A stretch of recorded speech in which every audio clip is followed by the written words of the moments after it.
See? If you're in there half naked, I mean, this thing is just this big flowy thing. Literally, my boob might pop out at any minute, but that's always like normal. It happens. I'm a fan. I'm a fan of this. I'm just so happy to see you. Pull it out. Oh, good when you're half naked. Wait, can you see that and pull it out? You are really ready for sex, aren't you? Yeah. Watch out, my in-laws want me watching my That's okay. This is the letting it all out. That's right. Actually, this is you and me. I mean, there is no holds bar ever, right? I've got this. Anything. Oh, we should probably turn off the music in the background. Oh, yeah. Yeah. Is your phone off? I think my phone's off. Let me just check. Oh, do you want it? It's got to be on. Does it have to be on airplane mode so it won't? No, I don't do airplane mode. Okay. Interrupt, because I'm like, we already started it. Look, see, there's already people like, yo. Yeah. If you guys have questions, we might see them. Yeah, we might not. This isn't necessarily that we can be around answering questions. This is more just so we can talk crazy shit, and it's all recorded, and anybody can enjoy it at any time. Because crazy shit is... Yeah, last time... Well, I'm going to start recording right? in a second. Oh, man. I'm right here. You're right there. Is that too loud? You want louder, quieter? Is that perfect? It's perfect. Can you hear me? You always do. I was like, Marci, let me fix, And I'm like, there's nothing to fix. And then I go, and I drink, and then I bring it back. So hopefully, all you gotta do is up and down, up and down. That's right. All you gotta do is up and down. Yeah, that's what I learned about sex in the beginning. Really? And then, up and down, up and down. That was it. No, up and down, in and out, and then after that, the education stopped, and then I had to pick it back up in my 30s. Yeah? Your wife was like, let me assist you a little bit with that. I don't think she knew any better either. We're just both bad at it. Sometimes there's a side to side, there's a round. We gotta expand your play, my friend. All right, test 1, 2, 3. Say something. Test 1, 2, 3. This is Marci Lockin and Michael Bledsoe. It's awesome. We were just testing and it really worked. It really worked. It did work. It's incredible. Genius. Yeah, I am. Wait, I feel like we get to do this. I don't know how this shit works. I didn't do this stuff as a child. But it just felt like right because we're just like, we're kids and we're at play, right? This is play. True. And you look like we were like, hi, buddy. Hi. This is the best. This is so the best. Let's do it. What are they like? Michael Rostowski. Oh, hi, Mike. Oh yeah. I want to get a good headphone or a good microphone for my phone at some point, so this will sound even better. Anyways, yeah. Hi.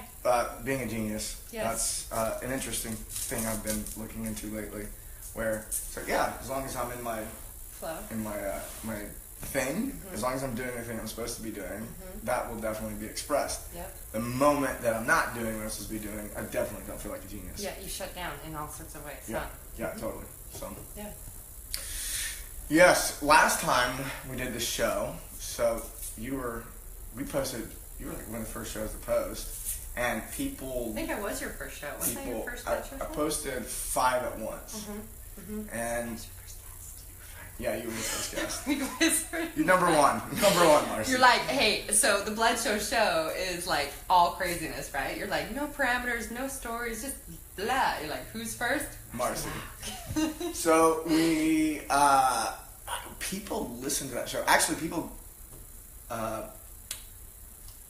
went back and listened to the Facebook Live before the show even posted, and I was getting good feedback. Yeah. Because we did the Facebook Live, and weeks later, I posted the show on the podcast, on iTunes and whatnot.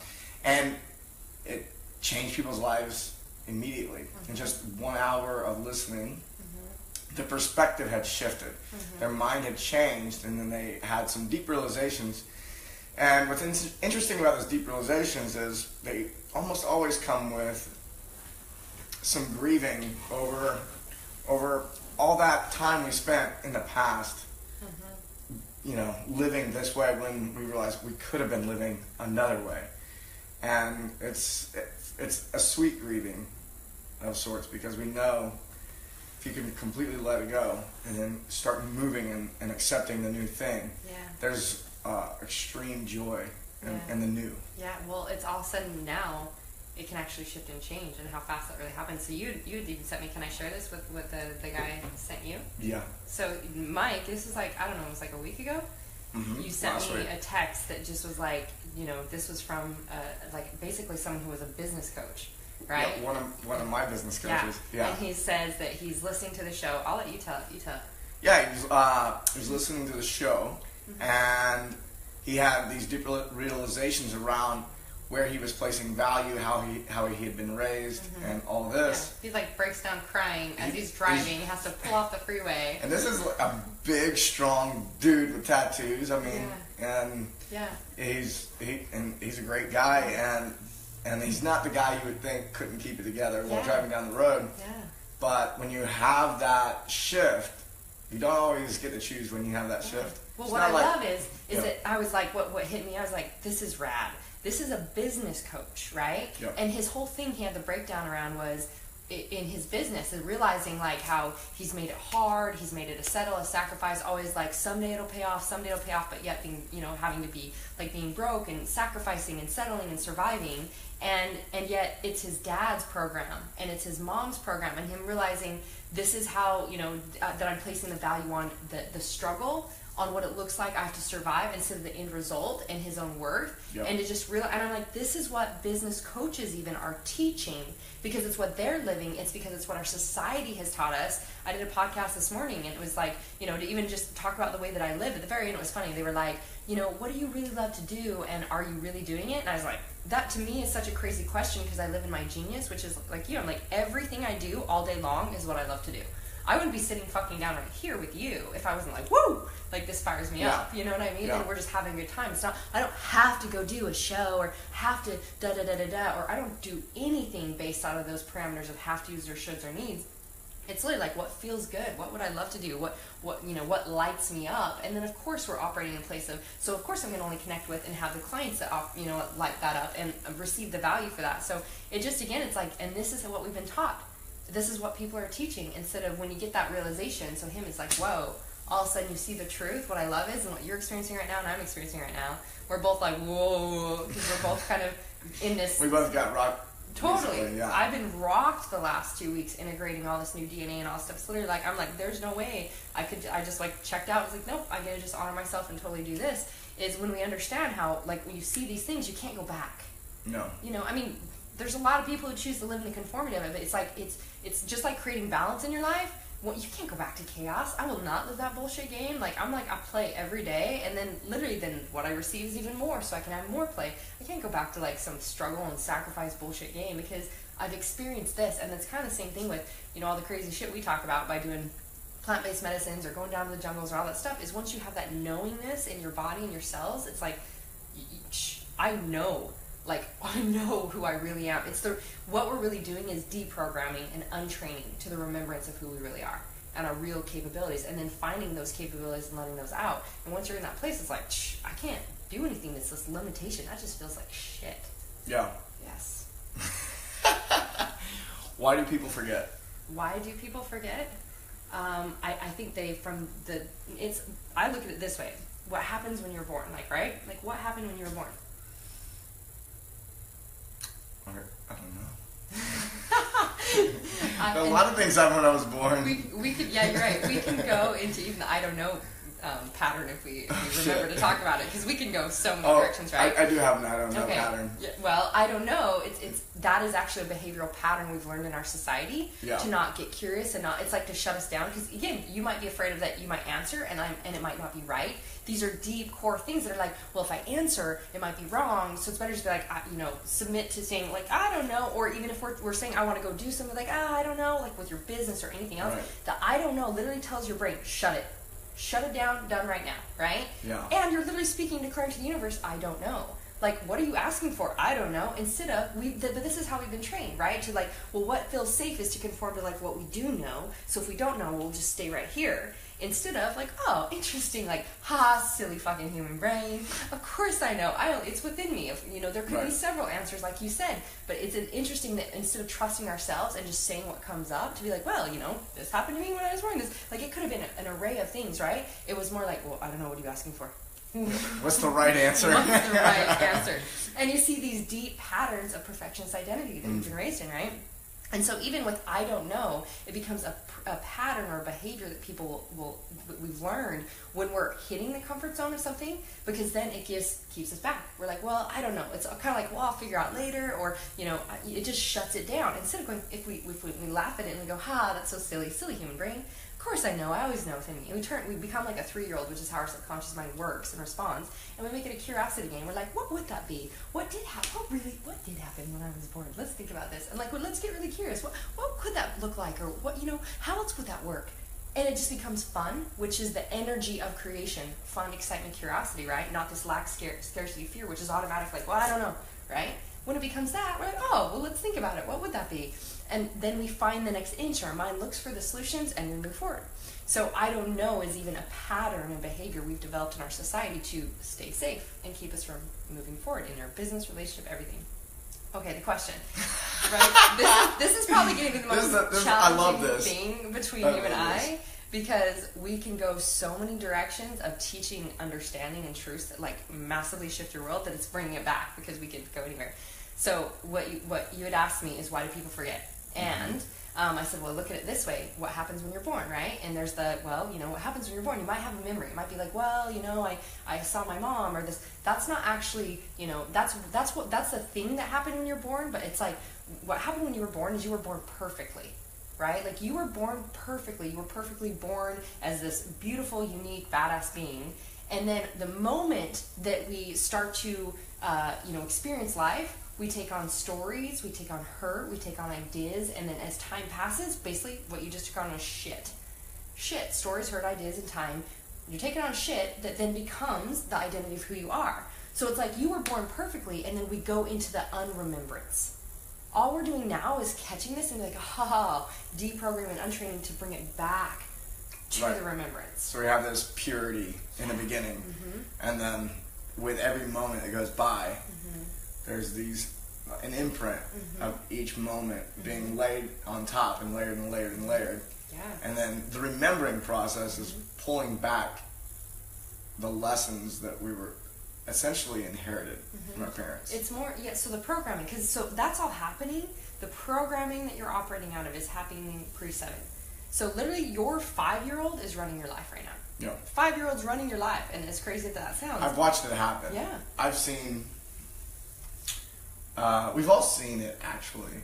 We've all seen somebody who's a grown-ass adult start acting like a child. Yeah. They throw a fit, they throw something across the room. But I'm not even talking about those patterns. But not even that. Right? That's obvious, like something you're like, whoa, they just got triggered and they went into drama or this. I'm talking about how, like, even the I don't know comes from the little boy who's like, you have to show up. I mean, I'm just guessing, was it from the time you were little? It was more like you had to show up a certain way, you had to act a certain way. It's like those patterns we've been developed, even like, you need to comb your hair. I mean, it's the littlest things. When I started even becoming conscious, my oldest, Skylar, I remember he was about to start kindergarten. And I remember he came at the time, he had been watching Little Rascals, that Disney show, if you don't know, because you haven't had kids yet, right? Where it's like, do you remember Little Rascals? Did you ever see Little Rascals? And there was like Alpha, the kid that had the hair that was like, ding, straight up. And he comes running and he's like, Mom, I want my hair like Alpha for school. And I instantly went to go. I almost went like, no, you need to do your hair this way. And I caught myself because I was thinking, whoa, where did that come from? Like, and I, catching myself on that, like, why would I have that thought? And I was like, oh my gosh, because I have this thought that if he goes to school and he's got his hair like alfalfa, he's going to get teased, he might be made fun of, then he's going to like hate school, and I'm projecting into the future, which is not even happening, right? Like, we are actually not living consciously in the moment. We've been trained to live in the past or future. We're always like thinking about what did happen, what we would have said, and based on that, and that person did this to me. And so then when we're coming into experiences over here, we're projecting into the future based on that, what could happen, and and what we're afraid of, and we're not even fucking in the moment. We're not even consciously in the moment. So it's learning to catch when there's any type of resistance. If I'm not feeling awesomeness, and there's any type of resistance, like, whoa, what's going on? And I go through my 5 steps that I teach to like go internal and look at what's going on. And by looking at that, I'm like, oh my gosh, so here I was going to project onto my child. My child, who is like a beautiful little pure boy that's like unique. And see, again, when we're born, we're in this like life happens as you process. We're like, ooh, do I like Legos? Do I like, doing this? And if we're like, oh, I like this, then we're just creating ourselves. We're simply just looking to like, ooh, what else do we like? And that's all kids are focused on, right? And you see the beauty of all of it, because even when they have an issue, they express and then they're done, if you let them express. But what most of us have gotten is that, shoo, what's wrong? You're okay. We've been taught that emotions are bad, emotions are wrong, to shut it down. So we're ignoring all of this, even your own intuition that showed up just a minute ago to say, ooh, what would that be? Like, even to trust yourself. We've learned to just literally ignore who we are and everything about us to be like, well, what does society want? What do you want from me? What should it look like? I have to act a certain way. And I was about to do that my own precious little 4 or 5-year-old at the time. Be like, no, we got to comb your hair this way, and you got to dress this way to be accepted, would have been the message to him. You can't be who you are so that you're accepted by society. And I had to catch myself and look at my own shit. And I was like, oh, where did that come from? It's like, wow, that's mine. Yeah. That is mine, that I would literally like, I mean, if you saw the past me, when people hear the stories of the old me, they're like, what? Like, can you imagine me giving a fuck? But like, about, just like, I was too afraid to open my door when my babies were super little, because I was like, oh my God, what if the house is messy? So if somebody rang on the door, we were like, shh, nobody's home. We're like, pretend nobody's home. Literally, like, because I was like that anal about, if I open the door and say it's a neighbor, my house could be messy and they might think this. I mean, I was anal perfectionist. I couldn't go to the store. I was in pure hiding, because I was raised Mormon, LDS, and all these things that were just like, you have to act this way, you have to be this way. And so when I realized it was my own shit, that deep down I was afraid of being rejected, is why I would project it onto him. And once I saw that and got to be like, oh, and then when you look at it and you go, well, why would I have this thought? Like, what do I really want? I want my son to go to school knowing no matter what, he's perfect, whole, complete. No matter what, he's amazing, and he's his own unique divine individual. And if he, it might be the coolest thing that happens to him. He might do alpha hair, and everyone's like, oh, we love alpha hair, right? Or he might get made fun of. And it is his perfect process that he was meant to be made fun of, and that creates his own trajectory of where he's supposed to learn and grow, and the things he's already chosen in on as his own little powerful creator, to be able to learn to become someone empowered, to say, yeah, I know what it's like. And actually, Skylar, my Sky Guy, he has had years of bullies because I've taught them to uniquely be themselves, because they haven't conformed. He has fucking green hair right now. Yeah. And in Colombia, we go teach the kids in the school, and he's like, Mom, I am going to teach them how to express themselves and how to deal with bullies. He learned from dealing with bullies. And now, I mean, in the last year, he's had this shift after we went down. I took my kids last year to the jungle after my peeps. And he came out of that being like, Mom, he's just like, now he fully expresses in such a greater way, and he does not give a fuck about bullies. He doesn't care about bullies. He literally don't even affect him anymore. How old is Gavin? He just turned 13. Well, actually, no, that's not true. Gavin turned 10. See, like, there's no such thing as time for me, because we just play all the time. I was just in Europe, and I'm like, what is the time? He'll be 14 in like a month and a half in April. Yeah. Yeah. And he's got a lot of confidence, I noticed. Yeah. He's, I mean, my kids are amazing. They're my amazing little growth partners. But see, I had to start and catch those things. And so we went through our journey together of catching, the conscious languaging, of learning how to build epic relationships, of learning how, like, even how if I'm in this whole single mom, building my business, $2 an hour waitress, where I started, right? And where I'm even trying to get something done, and then noticing all of a sudden myself want to turn into a bitch mom. Whoa, red flag. Interesting. What's going on? What's happening here? And bringing it down and going how I could just learn to communicate and get on their level. Be like, hey babes, hey guys, I'm really getting to finish this project. Can you guys assist me? Can you go play outside, or can you play downstairs? Versus the old me would have been like, oh, I asked you guys to be quiet, right? Like, we just haven't learned how to function and operate with what's really going on, and it's ignoring all these little things. So now today, it's more like the little micro.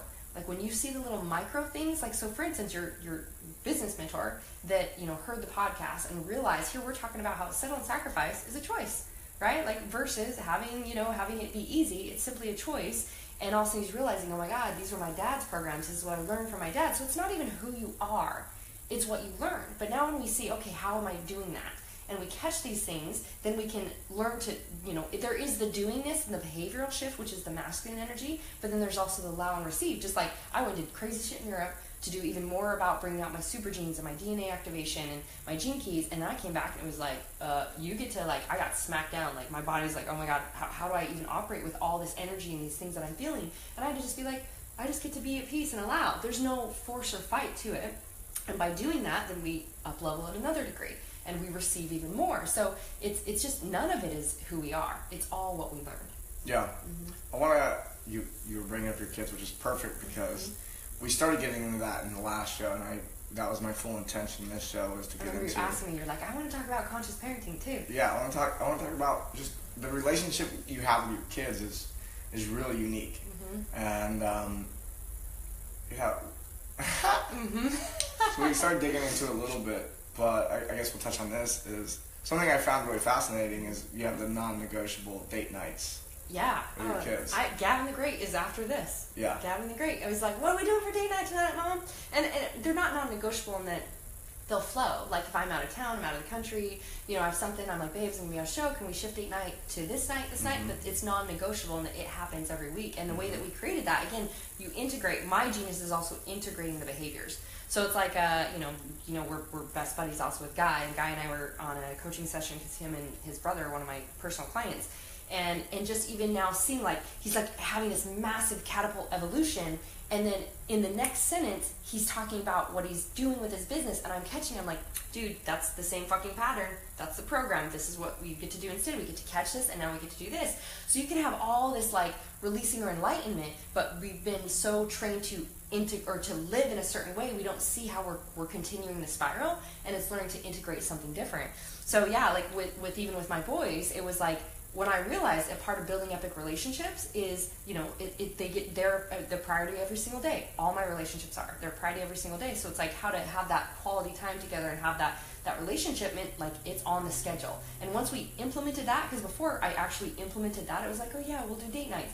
Literally, it was like, oh, Sky's got homework. Oh, okay, well, I guess we can't do date night tonight. But when we said Monday night's Sky Guy's night, Tuesday night is my night, again, that is just as important a nugget as anything else, is that I have my own fucking date night. Meaning I've taught my kids they are just as important as I am. And actually, I mean, when in the past they were, I love you more. I'm like, no. Baby, you get to love yourself the most, right? Because if you don't love you the most, you cannot even receive love from me. And you have no love to give. You always get to love yourself the most. So, I mean, it started years ago with like, I pick them up from school and they take turns listening to songs. And when I started to learn and even see myself and like, what are the patterns I'm doing that's blocking love and blocking joy and blocking receiving and not being worthy? It's like, even down to that, I'm like, wait, hey guys, I get a turn. So then we started taking turns, right? So it's just like me breaking the stories of what being a mom looks like. I go, I was just in Europe. I'm going to be in Colombia in a week and a half or a week for, 2 weeks, and then Sky's coming down for a week, and all the things that I do, I had to break that it has to look a certain way, right? And so me saying, I get my time, and this is because it's my passion and my genius, and I'm worthy of living in my passion, my genius. I'm worthy of playing and doing those things, and guess what? You are too. And so when I'm gone, they're literally like trying new things. They have friends that stay. My good friend Andrew and Faith are going to stay again when I'm in Colombia, and they love to play with Andrew and do guy stuff. And, it's just like they get to grow and do all the things they get to do. And then we come back together and we're all even more empowered, So, but that really became like cool. So Monday night's my night, or Tuesday night's my night, Wednesday night's our family night, Thursday night's Gavin the Great, and on the weekend we usually get in one more family night. Every once in for a couple weeks we do like a date day, but on the weekend I'm like, I get to go out one night, then we'll do like one family night, and we just kind of play with whatever we have going on for the weekend. But that is such a game changer in my relationship with my boys, because I mean the conversations and the things that I've had, like Sky Guy, he loves to go to dinner to sit and talk, and for him. I'll share kind of like a quick one, but even it was a couple years that we moved out here from Utah, and they were basically told the whole summer when they were I let their dad have them for the summer, my former, I call him former again because it's like a positive energy. That's an interesting thing that I noticed. You don't say X. Because I don't. Why would I say anything that's gonna be a limitation in my life? Right? It's like, but not just for you. I think for your children too. Yeah. I think kids hear their parents talk about the ex. Yeah. And I witnessed people who were divorced, and the way they talk about the other parent in front of kids can have such a huge impact. Massive. Yeah. My parents stayed together, and I remember going through a phase where I did a lot of work around remembering and journaling how my mom talked about my dad when he was not around, and vice versa. Wow. And the kind of stuff, and my parents were fairly positive. Yeah. But as I was going through that process, I could see how one parent talking about another parent behind the other, when the other parent's not around, can make huge impact on children. And what did you learn about how relationships operate? Probably that they're not really truthful. You pretend and put on a mask to somebody up here, and then behind the back they could be talking about you here. Like, that affects you in so many ways, because you just build a belief system that, like, who do you trust? Who do you really have, right? Which could be, show up in a lot of different ways. But yeah, it's I was going to tell you that even having this experience where, because I went from when we first got divorced and I was still going through my conscious journey, he cheated on me, and then I became a waitress making $2 an hour. Like, how do I take care of my kids and be a mom still? And it was like this. I was like, couldn't even have a conversation together. And as tuning and again checking myself and being like, all right, well, what do I want to experience, right? If what I want is, I want the most epic partnership, because obviously we have these babies together, and they're going to be a part of our our growing experience. So to have this kind of relationship, that would be shit, and I know that's only going to project and create worse. Instead, my belief system is that actually, so like, I see my former now. Whenever I talk about my former, I literally usually cry, because I'm in so much appreciation for the experience that he gave me, because I see it as, you could call it heaven, you can call it hub between lifetimes, you could call it whatever you call it. You could call it in your soul contracts. I had literally, like, I imagine it being this place where you're like, all right, cool. Like, I have no understanding, and I don't know if we really talked about this. It seems like we might have, but have no understanding of what this experience could be. Like, I don't know what forgiveness is. I don't know what are people even talking about when they talk about that. Like, and all things are just different vibration energies. Everything is just a different frequency. They're just vibrations. Now, things that used to scare me was because I chose fear, and I gave that power. When now I recognize, like, oh, it's just a different vibration. It's just a darker energy, because that's the frequency it's operating at. And literally, so now to even see anything out of that light, where it's like honoring that experience is for an understanding, or it's that person's choice, there becomes no judgment or stories or parameters for myself or anyone else. And so I actually see my former as, I had some sort of contract with him or request and asking that he was like, I'll show up for you that way. I will put on a darker vibration and do something for you to learn what you get to learn. And now it's like, so I got the experience of understanding ultimate forgiveness, but he got amazing, beautiful experiences. We both got to play a role. It wasn't like I was a victim. I chose that experience, and he chose to actually stand and show up in that experience for me. So I actually see him only love and light and honor, that he gave me the greatest gifts that allowed me to now be who I am today, that I wouldn't be here if I didn't have that as part of my experiences, right?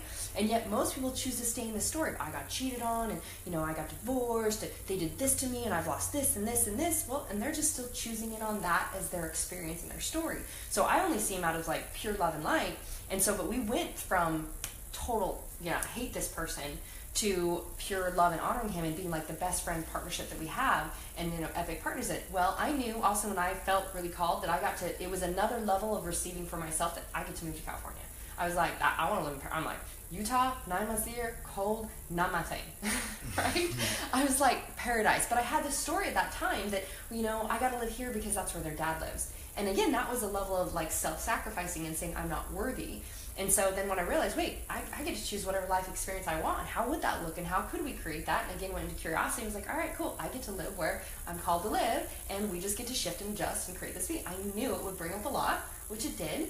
And it was beautiful. I was like, I will do anything I can to continue to support you guys having the most epic relationship, and it just gets to shift and change. And I think it actually massively blessed their relationship, because now all of a sudden he had to like really connect on FaceTime every day and other ways, versus like have him on the weekend, all I do is play movies and video games and kind of be Disneyland. Yeah, vicinity is not the same as quality time. Totally. And so I said, I'll let you have my kids for the summer, or the kids, right, our growth partners for the summer. Well, I was going to be looking for a house, and I was traveling and speaking. And I found a place out here, and picked up my kids to bring them out, and they were shut down. They were completely different kids. They were just like completely shut down, and I didn't know what was going on. Like, but Skylar was like, I could just had this like really pissed off energy to me, which is, I'm like, this is so I'm like, I'll just get them there and they'll see the beach and they'll be like, yay, right? And instead, we get here and we get on, Skylar wouldn't even go down into the water, like near the water, like even on the beach. He was just shut down. And I found out as I started to pull out that they literally for the whole summer had been told, you know, your mom's only moving for money. She doesn't care about you. You're losing your dad. You're losing your family. You're losing your schools. You're going to die in the ocean. It's dangerous. Like all sorts of crazy shit. And I still honor that. I mean, he lives a different type of experience of a life, right? He has very different perceptions. And so in his fear, his little boy fear of losing his children, he was doing anything he could to sabotage, in a way, what we were creating, because that's what he just was so afraid of losing them. And I literally was like, what did I do to my kids? At first I went to pure like, holy shit, because Skylar's like shut down and angry at me.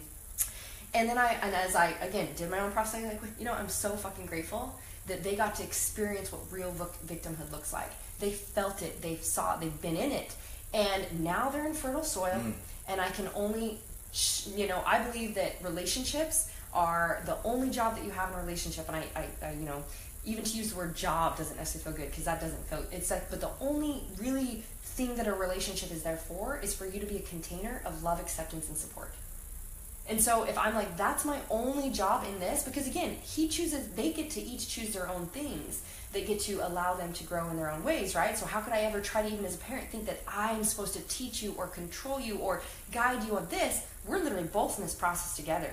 You're my little growth peeps that I called in too to teach me, because all that was massively teaching me. It taught me a whole nother level as I'm like, awesome, like I got to see what really still triggered me and how I was hurt, and then rebuilding that with them and seeing how those stories weren't true. And then I'd see like they'd have an epic day and then get on their phone with their dad and they're like, damn, I'm so sad. Yeah, we miss you, Tatu, we miss you. And I was like, I just crushed my heart. Like my babies, like they were all of a sudden feeling like they couldn't even have permission to have a fun, happy life because they felt like their dad didn't want them to. And that was all beautiful things that we got to grow through. And now we're back to this place 2 years later where we have the most epic, beautiful partnership again. And even Skylar, just, you know, this is part of, in this last 2 weeks, how I've been telling people, like, all this stuff is coming up for me, all the old programs, all the old things, because when like 2 years ago, I'll drop back just a little bit, when they went to, they're there for the summer, I went and stayed in Utah near them to have them a couple days a week, because I would see they like, their minds would get so jacked up, you know, in just the way that society operates versus how we've learned to train ourselves to operate, that they, like, Gavin would just be projecting fear, they'd shut down, like, and I'd have to just help them walk through it, and then they were okay, right? And then this last year, they're in such a different, better place. I was there for a month in Utah, like, close by, like, I have a house or another condo up on the lake, and so they'd come be with me a couple days during the week. And I was like, they're good, so cool, I'm gonna actually go to Bali. So I like went to Bali for a month, and because it's, you know, my time during the summer, them being gone, for me to even be gone longer. And just as I came back from Europe, so we have these conversations, and this is what I was getting to before, is that date night, right? So Sky and I are at date night one night, and all of a sudden, out of the blue, he goes, Mom, I have something I gotta tell you, I feel really bad about, and it's the one, I'm ashamed of it. And I'm like, I've always taught them shame is the most, you know, shame is the lowest vibrating energy that exists. It is the thing that blocks receiving anything. And I was like, well, baby, what, you know, and he's like, I was thinking about the other day, because I actually told him I was feeling called to, and I just told you today, I just got the house that we were looking to get. I was like feeling called that we got to go to the next greatest house, like the next house. And I was like, and, you know, I just know what comes up for me is that I feel like it might be, you know, it might even be up in LA. And I know we just switched schools this last year to this cool live school that they get to go like kickboxing and surfing, and they do all this stuff, but they're also doing their, you know, anything they want to do that's focused on their business and their passion and what has to be done for school, right? and I was like, I notice what comes up for me is I'm a little nervous because I know, you know, moving from Utah was a shift, and then now you just started school. And he was like, Mom, that's when he said, Mom, I gotta tell you something I'm really ashamed of. And he was like, I was thinking about it the other day, our move from Utah, and he was like, and I just, all of a sudden he said, I felt so bad of how I treated you. It's like and this is him at like 12 years old, seeing this out of this light of perceptions. He goes, I realized, based on what I was told and what I thought at the time, he's like, I treated you so badly. He's like, I was mad at you, and I was angry, and I was shut down, and I didn't talk to you the whole way out. And he's like, and then to like, he's like, I know you support me no matter what. He's like, if you feel like and this is before, again, when I first talked about California, they were like, yay, excited, and then they went to their dad's that first weekend, and they came back and like, oh, the like total fear shutdown, and we just kept dealing with that, and there was times I was like, can I really do this, like expanding into that next level of me receiving and moving to California, and it was like, and it was on the verge of like him constantly trying to sabotage it, that I was just like, it was this process, right? And so for him to even say, I realized that, you know, that was the case. And he's like, if you feel called for us to move, he's like, I 100% support it. He's like, he didn't like that easy. He's like, I support it because he said, I know you only will do what's best for us. Because we had to look at it and go, no matter what we choose, it's only going to be greater. Everything was going to be greater. And you see how all these things come together, even breaking down your perceptions of like when fear comes up. So it's like we want to build something different in our business or move somewhere, do something, and we have these thoughts and we project into the future, fear, and then we shut it down. And so me even breaking them down and be like, oh, and you could meet the coolest friends you've ever had. Of course, we're only going to have a great life, and we'll still have these friends. So now I've taught them, they have an amazing family in Utah. They have so much family and support and friends in Utah, and they have it out here. But this is what I was going to tell you, is when I came back after Europe and had all these things, all these old like deep programs coming up as I'm activating new DNA, and find out, like Skylar and I have this great authentic conversation, and he says from everything he's been kind of like manipulated or told about Utah, it's like in his mind he has all these childhood memories like Utah's so amazing and it's so great, and your mom pulled you out of that and your mom took you this, and even though we've broken through that and he loves his experience here, he constantly gets told things like, oh, too bad you're not here, where da da da da da. And so he's like, he's gonna be 14, and he's like, Mom, I want to go live in Utah for a year. And I just like, I mean, it was like, for me to be in a place where I was like, tell me why you're feeling that way and what's going on. He's like, Mom, he's like, I feel like I'm finally in a place. He's like, I'm so grateful that we came here because I've learned to stand on my own and to find myself and not be in conformity or beliefs that we had kind of in that environment, that religion. And he's like, but I have all these ideas and thoughts and I'm being told about my childhood. He's like, I feel like I need to go into the heart of it to destroy it. And I mean, I'm looking at my 13-year-old boy that I'm like, he's such a little man in front of me. I know, and I mean, this is rough for me because I was like bawling, you know, and over the last 2 weeks I've had these waves of like crying, like, oh my God, my baby's gonna not even be here. He's gonna be in Utah for a year. And then I'm like so excited for him, for the journey of wisdom, because I'm like looking at it, and this is the thing we could accept even looking at parenting, is that I've created such an amazing life for them. They're so supportive. They have nannies and tutors, and we have a house manager and, you know, cleaners and all these things. And like, you know, we've assisted Sky with doing his DJ launch, and so he has his gaming business and anything that he's like helping them support. And I help him break down the things that are their resistance and teaching them to do this. Even with all that, he still has to go through his own hero's journey and create the perception for sure of, so he could be seeing it. Because my nanny said something where she's like, you know, I think in his head, because of everything he's told, he's like, he blames you. He blames you that you took him from Utah. And even though I have an amazing, authentic relationship with him, he's like, Mom, I don't know, because I'm being told these stories. And so he's like, I feel like I'm old enough that I want to go and I want to put myself in it to see what I believe. And it was funny because even it was like, he's like, I kind of, because what came up was he had said that he's starting his YouTube channel and is following with Instagram. And he's like, I noticed I wanted to swear the other day, and he's been anti-swear because we were raised Mormon, and even I used to teach them this. And so when words would come out of me swearing, you know, and I knew, we talked about words are just words. You know, if they make you lose your shit, then you're really not in power. But they all have an energy. I don't say, fuck you, bitch. When do I say fuck? It's like, fucking awesome. And it's like passion for me, right?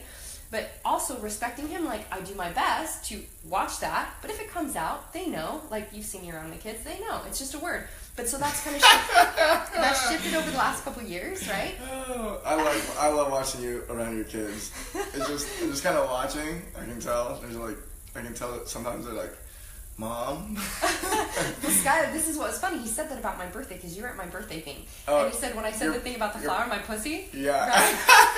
I was watching that. Was good. He was like, he said that he literally went, why would she say that about a flower in her pussy? And then he goes, she's so like me. And he literally said, he's like, because now I choose to be free and speak whatever I feel and just be my own light and joy. And he was like, I laughed because I'm like, wait, Mom's just like me. I'm just like Mom. We're ourselves, right? So again, it's about being ourselves. But if we, you know, all these things can come into play where we limit stories based on, you know, conversations that are real with our kids about sex or anything else, right? But so just to even have this real conversation with him of looking at how he, wants to work on those things. I at first it hit me like, I'm a horrible mom. How could I create this amazing life? And he still wants to go and live somewhere else. And when we had this beautiful conversation, he's like, I feel like I have to destroy those things and stand up for myself and go, if I choose to believe this, I believe this. And he's like, even with Mormonism, he's like, I'm like, babes, there's some things that resonate for me, and there's just things that I chose that didn't. It's like believing that your dad would be bad or wrong for cheating on me. I actually can only see that as a gift, and so I'm actually the one that's supporting what that would look like versus the church saying that's bad and that's wrong. You should never do that. I'm like, how can we ever deem anything as bad or wrong? Look at the gift it gave us. Look at the gift it gave him. So he's in this place where he's like, I want to find that for myself, so I have to go be in it. And I know, and the way I'm like, he's going to get his ass smacked. It's going to be intense, and I can only honor that he's like, Mom, I want to figure this out. And then even looking at my own fears, I'm like, I told him, I'm like, babes, my nervousness is that, you might totally get sucked into like feeling like you have to conform and act a certain way. And I'm like, and if that's what you choose to live, I totally honor that too. We just got the new epic beautiful house, so it's like now we've got the waterfall, the swimming pool, and all these things. But he's moving, so he'll start the school year. So this fall he'll be in Utah for a year. He's like, I just want to go for a year. He's like, I want to be put in the Mormon religion again and all these things, and like stand for myself to say if I choose to swear. Because this is the conversation he was having with his dad, or with me, that brought it all up. Was he said he noticed he wanted to swear, and he was like, shoot, Dad's going to see my YouTube channel, or the family in Utah, and then they're going to judge me. And he said if he says frick, his sister says he's evil. So it's like, that's what I was raised in. It was like, don't speak out or be out of line. And he's like, and what's great is looking at him deal with bullies too, and where he was like, Mom, when I felt like swearing the other day, and he's like, it's because I want people to take me, like, I just want to let it out, and whatever comes out. And he's like, I'm not a kid's channel. He's like, I'm like, it's like, if it comes out of me, I want it to be fun. And this is coming from Sky, who didn't want me to swear around him, because he was so scared of it. He was afraid if he heard the word or was around the word and judged the word, that he was evil, because that's what he was taught in the religion, right?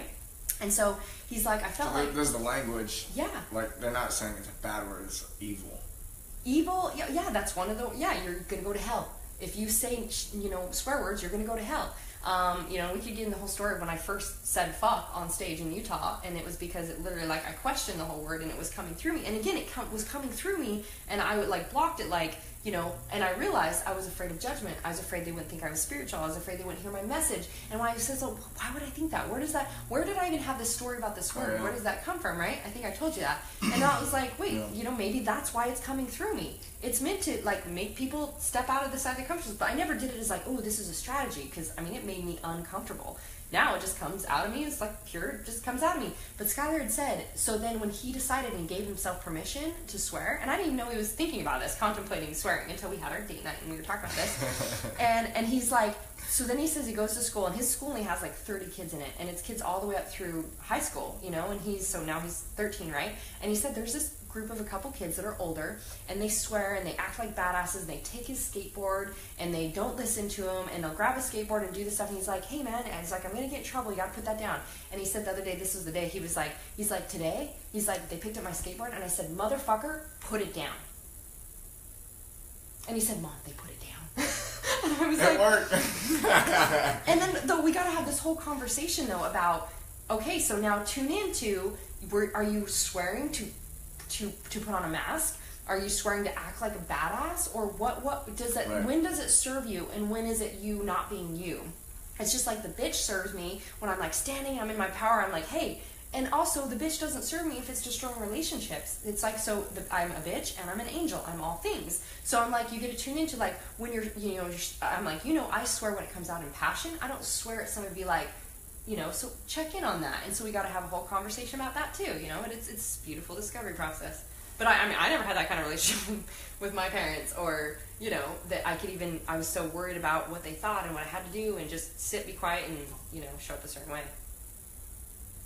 Where do you go from there? I'm just like, wow. What are some other ways that you see? Actually, I want to see if anyone's asked any questions on Facebook, because if they're following, I think you had some questions. Or people are just saying they love it. I love you. Yeah. Yeah. How does an epic relationship look like for you? Well, we kind of described that. That's like a really open-ended question. Speaking my language, yeah.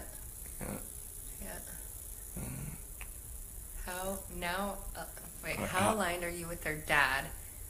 You know, I'm all about self-expression, but my baby mama would not allow my son to have green hair. Yeah, well, so, I mean, use the microphone. Let's bring the microphone back. So the question was, how aligned am I with their dad? Well, see, that's again, so even in honoring that, of course he doesn't, I mean, let's take it back to where, like, I'm also a nutrition fitness expert, right?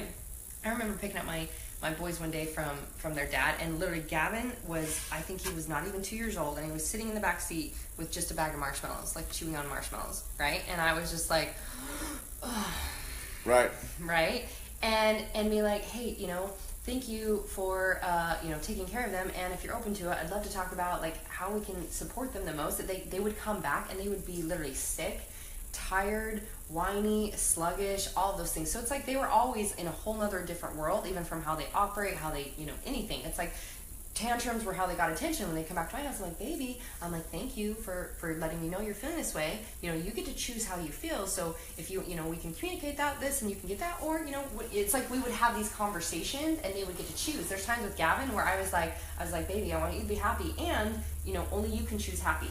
So, now that we walked through this, if you want to, still kind of be upset and be mopey, you can go do that, but we're going to go be in here, and when you're ready to choose this, come be with us, right?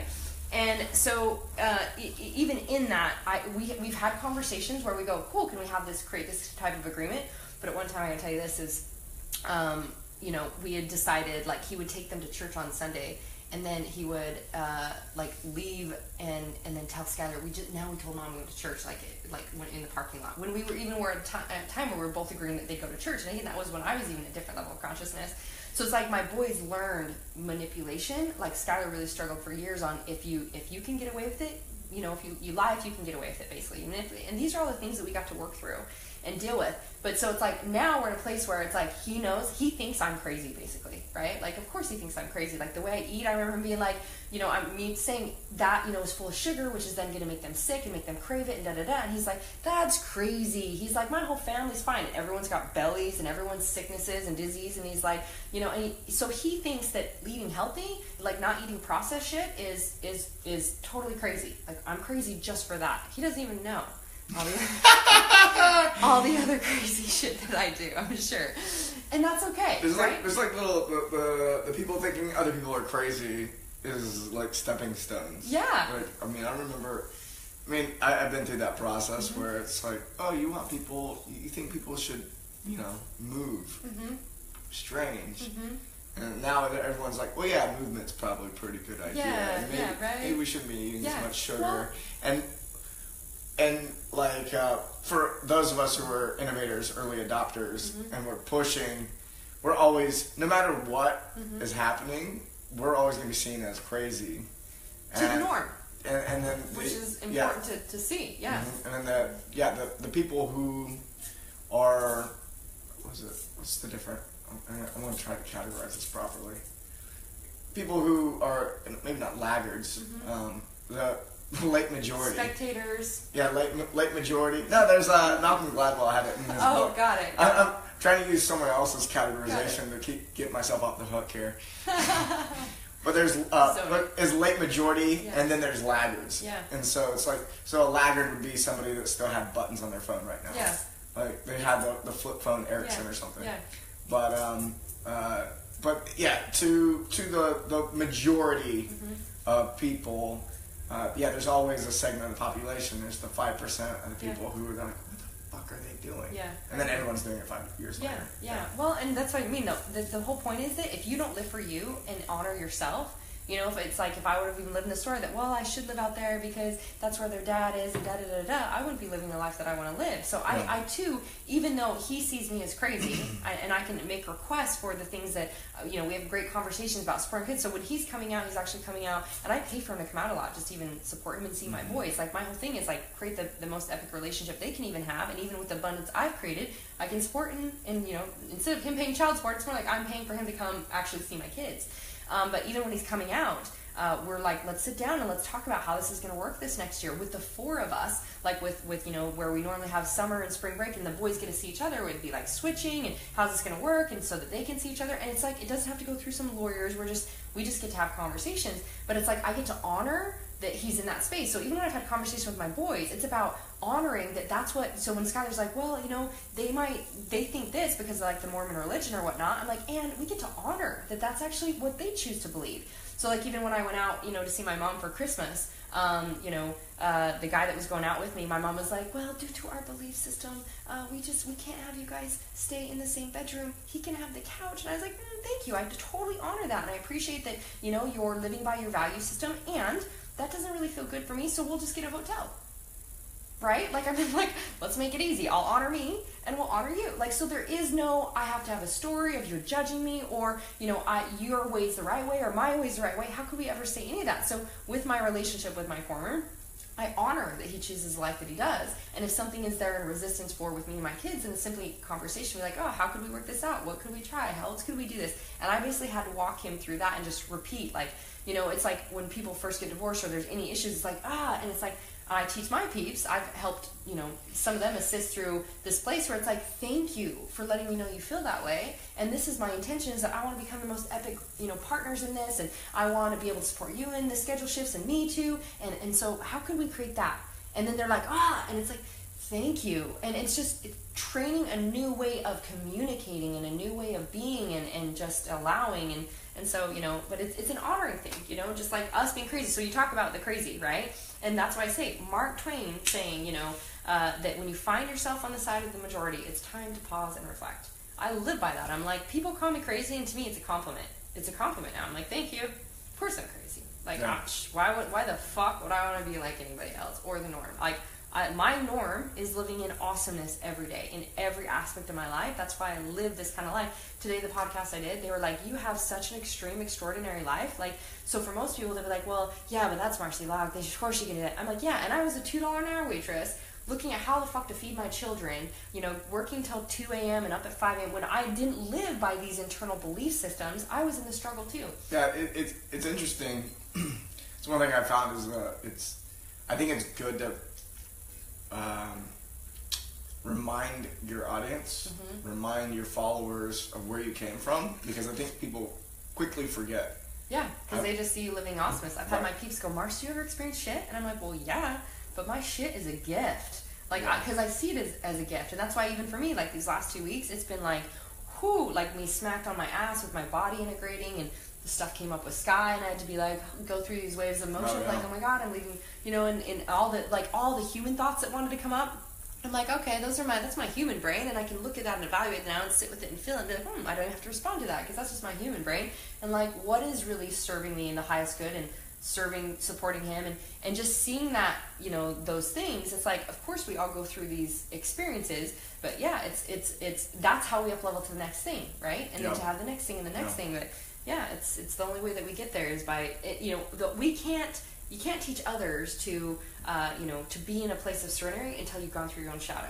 Yep. And so that's it. If you're willing to do it a moment at a time, that's why I would say inch by inch, life is a cinch, but yard by yard, it's hard. It's like, put your head the fuck down and take that next inch. I like that. I like that.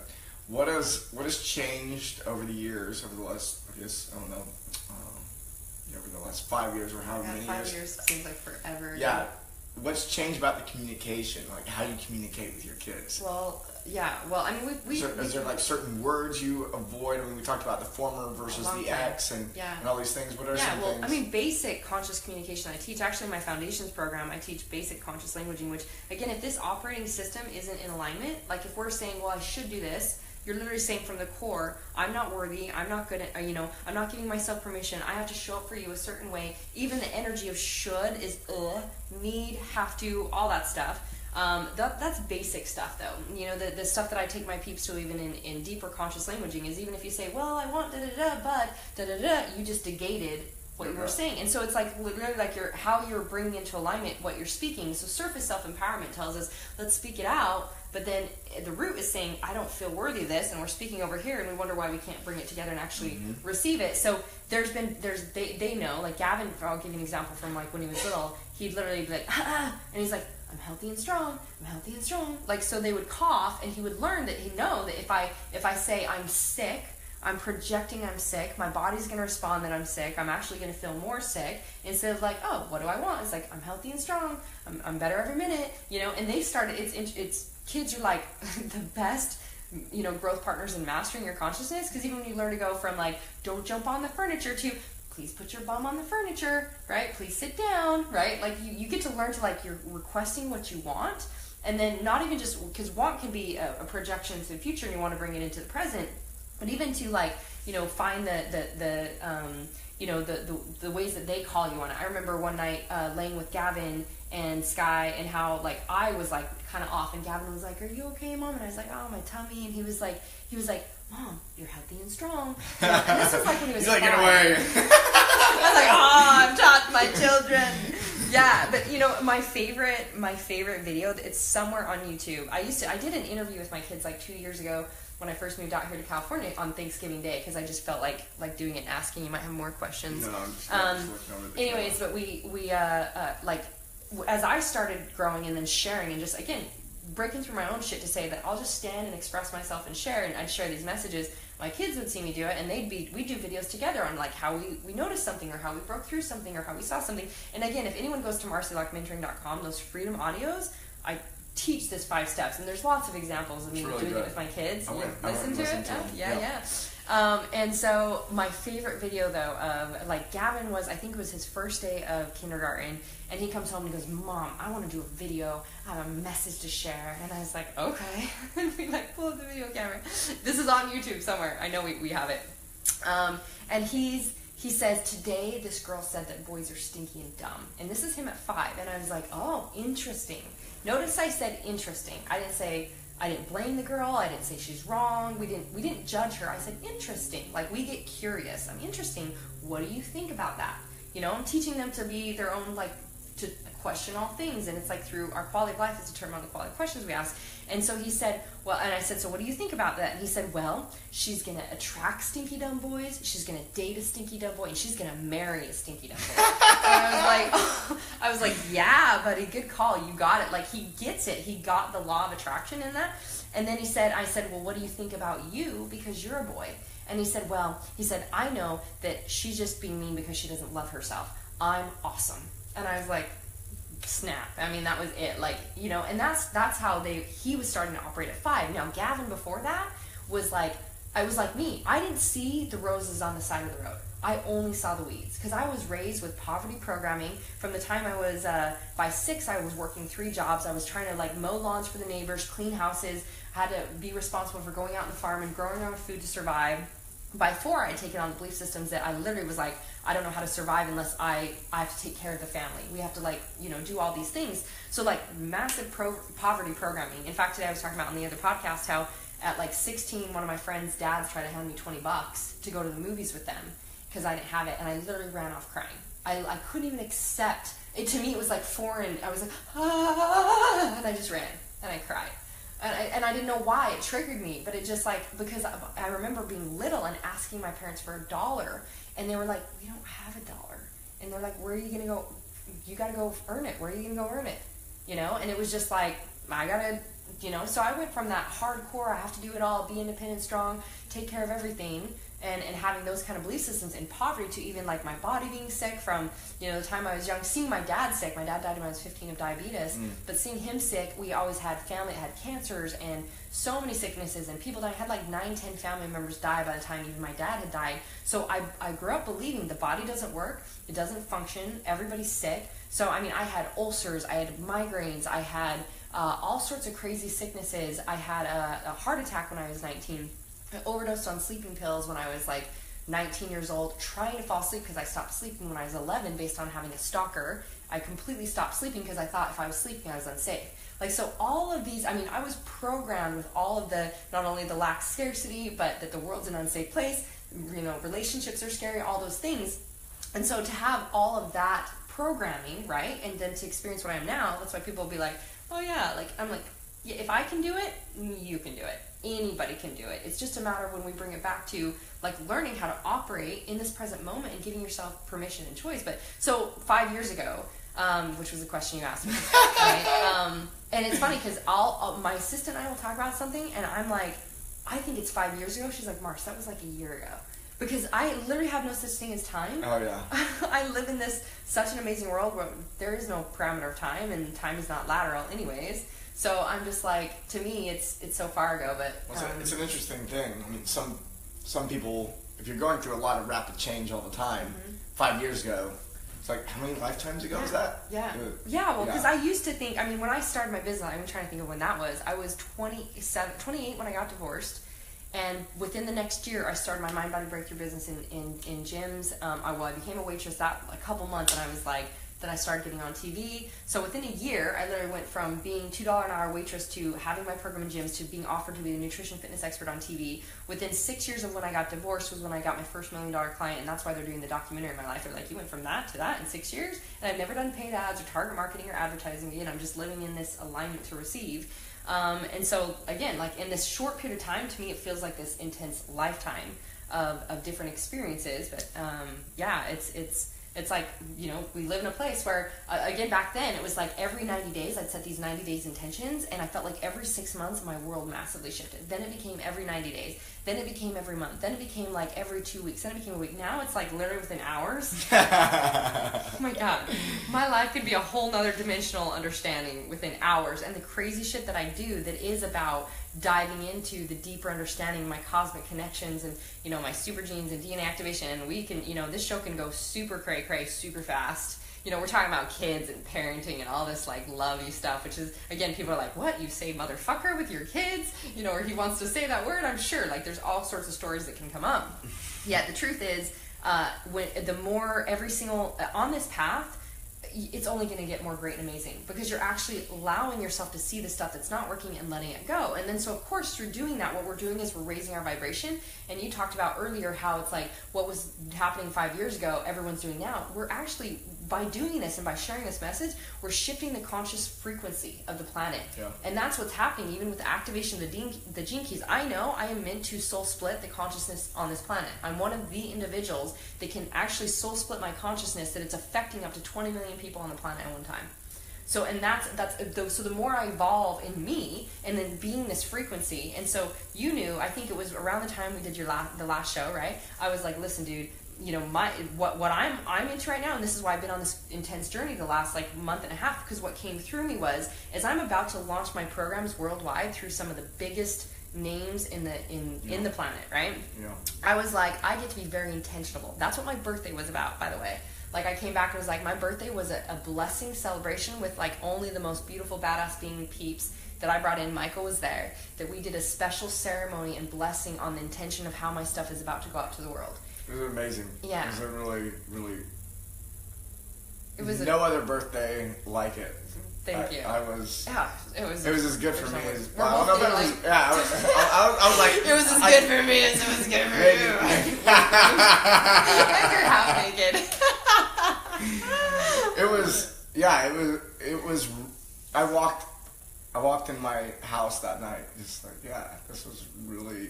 Like, I was very uplifted. Yeah. Beautiful, right? And that's what relationships are. Yeah, which is not always, every birthday party doesn't tend to be that way. Yeah, let's celebrate, let's get drunk, etc. No, we were like in ceremony. We were like, you know, very intentional and doing blessing. You guys did all this receiving energy on me. And again, going back to the point, is that I was like, I get to, if I'm going to be the sun, which is the masculine in doing, I was like, I'm the sun. Remember, I was like before, I was like, I get to be the sun. If I'm the sun for the universe, I get expressed as big as the sun. I gotta love myself as big as the sun. I gotta be able to be like, I can be the sun. I can hold the energy and the space to be the sun. And then I was like, and I'm also the moon, because that's the feminine, that's the receiving. I get to be fucking the sun, moon, and stars for the universe. If I'm calling and being that message to the world, which is why it's interesting how, again, I felt called to like, ooh, now it's time for the masses. You know, the people wanting to make a document in my life showed up. You know, my book is coming out. Like, all these things showed up to, again, now all these options and places where now all these affiliates sharing my program, even from the show that we did. You know, it's like so many people, like, you know, send in applications and are wanting my foundations program, which is my online program, and all these things. It's just, the more we spread this message of truth and freedom and ease, the more that we're all living in it, and that vibration shifts and, you know, magnifies to the person next to you, and we can shift and change the frequency of the planet to get back to unity consciousness, which is the remembrance. Because separation of self is the greatest lie. Like separation of that I'm separate from you and I'm separate from this oneness, that is the greatest lie. When interdependency, and it's funny because when we look at dimensional understanding, if we're looking at through this planet, we're like, oh no, science says 1 + 1, or math, that's not science, that's math, but math, science, all of it, right? 1 + 1 = 2, right? Well, multidimensional understanding says 1 + 1 will never equal 2, because 1 + 1 always has to equal at least 3. Because there's you and me and our interdependency and the oneness with the universe. And actually, so even 1 + 1, when we talk about a relationship, that you're magnified, I'm magnified. You came to my birthday party and you didn't leave exhausted from being around a ton of people and tired, or, you know, alcohol or anything. Because what we did was we went and we did like special intentional ceremony space to like all of us be magnified, and every single one of us magnify what we're here to be and the blessings that we are, and just this beautiful receiving energy and love energy. And we just, woo, we all came home like magnified, right? And that's that 1 + 1 can even equal 11, because it magnifies you, versus I'm a half and you're a half, so we're together, we're whole. Well, we're just two broken codependent halves is what society has taught you is relationship. That's true. That's true. I would say Ashley and I have moved. I would say our earliest experience in relationship was more of like a half and a half, creating a whole, and we've definitely grown into each one of us being whole on our own. And then the fact that we get to create this life together is just a big bonus. And then the stuff that we can create together is it's just magnified. We help magnify each other. That's the way it's supposed to be. That's a true principle. I won't say it's the way it's supposed to be, because again, that would be a projection or a judgment that it has to be that way. That is the way that it can be when we choose to live in alignment, that we honor ourselves to be fully worthy and honoring, and the other person, and then it gets to be magnified, which is awesome choice, right? How do you feel about the word judgment's come up a few times? Is it okay to judge? Okay. Well, let's look at that. I think a lot of times How can you not? I think judgment gets the bad rap. So this is the thing, right? It's realizing that even if you're judging the judging, you're still judging. If you're judging the judger, or being the judgment of judging yourself, or that you're judging someone else, there's judgment. It is what is, right? And so it's like, that's the place of honoring, even with ourselves. Ooh, interesting, I notice I'm triggered, and that, you know, so if I'm judging someone else, and to me, like, first off, I get to go, ooh, interesting, why am I seeing that? Why am I projecting that out? That I would have that judgment, that it would trigger me. It's because, you know, they're standing and fully expressing, and, you know, so for me, I trigger the fuck out of a lot of people. And then they'll literally tell me that after they watch me for a while, they're like, something draws me in, but Dad, you piss me off and trigger me. Some of my personal clients all hated me before they showed up as personal clients. They're like, I hated you, I just couldn't stand you, and like, your videos pissed me off, and then something kept drawing me in, and I started to hear your message, and I started to understand that what I was judging about you is you were living this fully expressed and free, and I wanted that, and so I was projecting onto you that, ooh, I didn't like that, because I was validating for myself that I didn't want that or to be that. And then once I realized that that's what I wanted and I could hear the message, they're like, absolutely loved you. So it's like people either love me or they hate me. And I have no story around it, because it's all projection. It's all what they're projecting based out of what they see, which is out of what's inside themselves. So even for ourselves, and you know, I'm human. I'm still in my human experience, and you know, it's like the day. It's so funny. Are you sure? Because listen to these things. This is what's, because you know, the day that I had the thing with Sky, literally as I was dropping Sky off, like I actually went and picked him up to play hooky, and this is how in tune we are. I was walking on the beach because I was just like feeling, you know, going through all this integration stuff, and something was like, I just felt like I got to connect with Sky. And so I message him and I'm like, hey babes, what time does your lunch start? Like, I want to play hooky. I'm the mom, right? And he's like 12:15 or something like that. I'm like, oh snap, okay, I'm gonna run over there, I'm gonna grab you. And so when we went to lunches and we had this beautiful authentic conversation about Utah and everything else, and so again, I'm like experiencing these waves of emotion, and we get in my car to even take him back, and Guy messages me, audio voxes me, and he's just like, hey Mars, just all of a sudden felt really connected to you and in tune, and like felt like maybe some sadness was coming up. It's like this, my peeps, even with the stuff that we do, they become super like on. And he's like, and so I just want to send you some love. And I totally messed up. I'm like, yep, I'm totally messed up right now. I'm totally feeling sadness. I'm like, you're so in tune. Thank you for sending me love, right? So it's like, that's me being in, and he's like, I love seeing you human sometimes. Yes. And again, like I said, my peeps would be like, hey, do you ever experience shit? But see, to me, I see that as such a gift. I saw where I was still, you know, where the scared little girl me was afraid that I could lose my little boy, and was afraid that, you know, like, of how he could, you know, feel conformity or any of these things. And that's the stuff I just get to own and go, oh, that's just showing me what's still inside me. I still get to love. Where I'm still scared and where I still have fear. So even if I'm judging myself, this is where I'm taking it. I could judge someone else and go, ooh, interesting, and I bring it back and like, how have I ever done that? How do I do that now? Why would that be a projection, right? And I take full responsibility for the judging. Go, oh, no wonder I saw it, because I actually do that in this way over here. That makes sense as to why then I picked it up, or why that bothered me, because I haven't owned that in myself. And then I can also go, so even in those times, go, if I judge myself, like some of these experiences the last couple of weeks, you know, it's like hitting some deep core wounds that I would think I broke through forever ago. But again, when you go to up level, it's all of a sudden all this stuff has to come up to be like, you sure? Because this is how you've always believed and how you used to respond to keep yourself in this safe little comfort zone. And by choosing how you respond is what you get next. So I have to, like, even seeing that I cannot judge myself for having those moments and go, oh, interesting, and I can only love myself that I had the judgment even on myself, or the shame energy, or whatever it is. Because let's bring it back to this. The only thing that turns that darkness into light, and the only thing that shifts it from the vibration of shaming, which isn't serving you, basically it's blocking. It's serving you if you're staying in it, and it's going to continue to be that for whatever it is. But it's blocking you from receiving. It's blocking you from having greater because of the energy vibration it is. The only thing that changes it from that is for you to transmute it into loving it, right? And so it's like, even if there is judgment, I get to love that there's judgment. And I love that I judged, and I see what it taught me and what it was about. Or so, but to say that you can't judge, we all need to stop judging, would be me telling you how you have to live, me trying to control you. It's the same fucking thing, right? It's just like what the churches and religions of the world do by trying to control their people to say, this is how you need to be, and so I'll tell you how you have to live, and if you don't, you're going to go to hell, or you're going to be judged, you're going to be rejected. That's what society has taught us. If we don't show up this way and look this way or act this way in a restaurant or at a party or blah, blah, blah, blah, blah, it's all judgment. It's all judgment. And so, you know, there's even like, we're going to go a little cray-cray, and even some of my conversations with angels in Europe, it was like, you know, in your human experience, we're all really seeking unconditional love, and it's like you can't ever experience unconditional love in your human experience. And if you think about it, it's true, because even if I love you and I love you unconditionally, I have human thoughts about, you know, maybe you don't love me, or da-da-da-da-da-da-da, right? That's not conditional. It's not always... It's like we're like this. We're in this flow of the universe and our life experience, and you and I are both in this, like, we just got smacked on our ass so that we can go back up. Always, every time. Right? Yeah, I sometimes I begin to forget when I'm getting my ass kicked.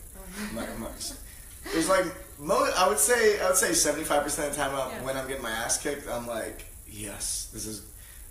When I come back, it's going to be fucking awesome. Like, I know that right? I know that the pendulum's going to swing really hard back, but then there's the other 25% of the time where I'm like, what the fuck did I do? Yeah, you think that for a second, right? Like, you know, and that's the thing, though. That's why most people stop, though, is because the moment they feel the resistance, they're hit with these projections or fears of like, oh no, I can't control this, what's it going to be? Instead of us allowing that life is adventure, life is uncertainty, versus life, it has to look a certain way and be a certain way. Because when I left for Europe, I'm like ripped and shredded. You know, my trainer that I do days with, he knows I do crazy shit, and he's always just like, he already calls me, he literally got me a cape on my birthday. I don't know if you saw that video. I saw the cape. He got me a cape on my birthday. He comes around the corner and he's got like a Marci superhero cape, and I could barely walk and move.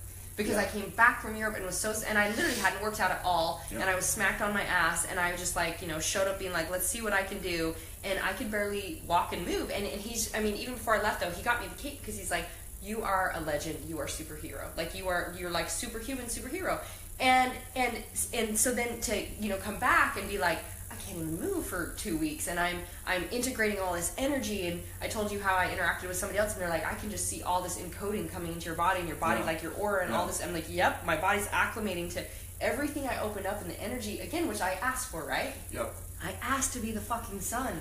If I'm gonna ask to be the fucking sun, I get to like go into being the darkness and you know, allowing even more of that to become light, to be more of the fucking sun, right? Yeah, if you ask for something that big, you're gonna have to go through some shit to get there. So today, be careful what you wish for. Well, because some people are very comfortable asking for big shit and are ready to take it on, like yourself. Yeah. Which is really cool to see. Yeah. Do you? Well, go ahead and show. I was just gonna say, but like today, so coming back, like he's seen me, be like where I was. I mean, most of the time I haven't been able to see him, but I came back today. And he was saying, he's like, something really big, it has to be something really big to smack you on your ass and to smack you down. And so he's like, that was some really big shit. But just even knowing, he's like, how I evolve or how much things have shifted and changed, I just get to know. And like, that's the trusting and knowing kind of moving into it, where it's like allowing myself to be the next thing. I get to trust and know. It's not like, and these are the human stories, right? Like, oh, well, my body was showing up perfectly and I was totally rocking and totally happy and all this. But it's like, well, yeah, living in that level of comfort zone. If I'm going to expand it to the next level of comfort zone, I have to break this down. It's like breaking the muscle down and doing all the other things that we do to be able to then now be at an even greater degree. And I came back the other day and doing some of the crazy healing stuff that I did, even with my knee now completely functioning, where I struggled with that for so many years. Now I know I can only catapult to greater and greater and greater. So it's just part of the smackdown to I always say, like, you got to break it down to actually break through it and receive even greater. Yeah. Mm-hmm. What motivates you to train, to hit the gym? Because I'm worthy. I'm like, there is no have to motivation that I need. It's so again, like in the simple stuff that I teach, even like what's your relationship to food and looking at your associations and the things that create sabotage, etc. The past me now see what we think is like, okay, well, I gotta have the why to motivate me. Even I'll take it to a deeper level. The why to motivate you is very surface level, where it's like, of course I want to feel good with my kids, and I want to be able to wear whatever I want to wear. I want to be free, and me, I like to, I don't like to wear clothes. I like living in California and be like bikinis and just whatever, right? So, but if it's I have to work out so that I look that way, so I can be on the beach or this or accepted this, that's all bullshit. That's all still me showing up based on what I think I have to be for you to prove and accept me, versus I love to fucking move because I love having energy and being able to run and play, and like literally like my body is the vehicle to experience all of my life experience. I love doing crazy shit in the jungle and climbing mountains and doing stuff just because it feels good, and that doesn't mean that I'm crazy badass running around all the time. It means I'm also like, I love to like sit and chill. See, I've learned that whole side of me too, letting go of the masculine and the do and being more in the feminine and receive, and being like, I love to just sit and be. And I'm like, and I've designed my cellular structure to be shredded because that's how I've mentally designed my cellular structure to be, that I don't even have to be in the gym doing that. Yet I'm doing it because that's literally what feels good to me. Yeah. It feels good to move. It feels good to have my muscles strong. It's like, I play with my kids and I pick them up and I do all these things. The other day, Skylar said, someday soon, Mom, because he's like getting like, he's like my height now. It's like, someday soon, Mom, I'm gonna be strong enough that I'm gonna because he likes to pick me up now, but we wrestle, whatever. I just sit on him and I'm like, just like poking him. I'm like, just stop, just stop. You can't take it down. He's like, someday soon, Mom. He's like, someday I'm gonna be strong enough to this, and I was like, yeah, we'll see. I'm like, I'm always gonna be strong. It's just how it is. But that's part of us living in a life where, of course, we're worthy of living in awesomeness with our body and our relationships and our money game and our balance and our time and everything. That's why. Boom. I love it. Yeah, I was wondering if sometimes one of the things that motivates me to move and train is so that I can go on the adventures. It's more about the capability. Yeah. And having the options to wait, explore. I do this, and because I do this because I know I move, and so there might be days, I'm sure, for you where you're like, oh, body's telling me I get to recover. For and sure. You're listening to yourself. Mm-hmm. That's the thing. It's not forcing yourself to do anything. And yet I know you rock it hard. I rock it hard in the gym. Like, I love, like, kick ass. And it's like, I love to do that because I also love seeing what my possibilities are. I love seeing what my body can actually do and breaking through the belief system that says that this is what you can do. It's like, no, you're actually capable of so much more than you've ever given yourself permission. One thing I'll note is when I shed the motivation that existed around wanting to look a certain way or even perform a certain way for other people, is when my physique became the easiest to obtain. Right. It's like, there was no focus on physique when I went through the easiest, best physical transformation. Yeah. There was a day where my wife was like, "This is the leanest I've ever seen you," and we've known each other for almost a decade. Yeah. And so I'm 35. Yeah. So I'm like, I'm leaner at 35 than I was at 27. Yep, that's how my experience is too. Interesting. Yeah, totally. I've only gotten leaner and leaner. Like 8-pack abs and a ripped, shredded body is norm. And that comes with effortlessness. Like I said, even being like the last 2 weeks, I've hardly worked out at all, and just honoring myself and what felt good and what I could do.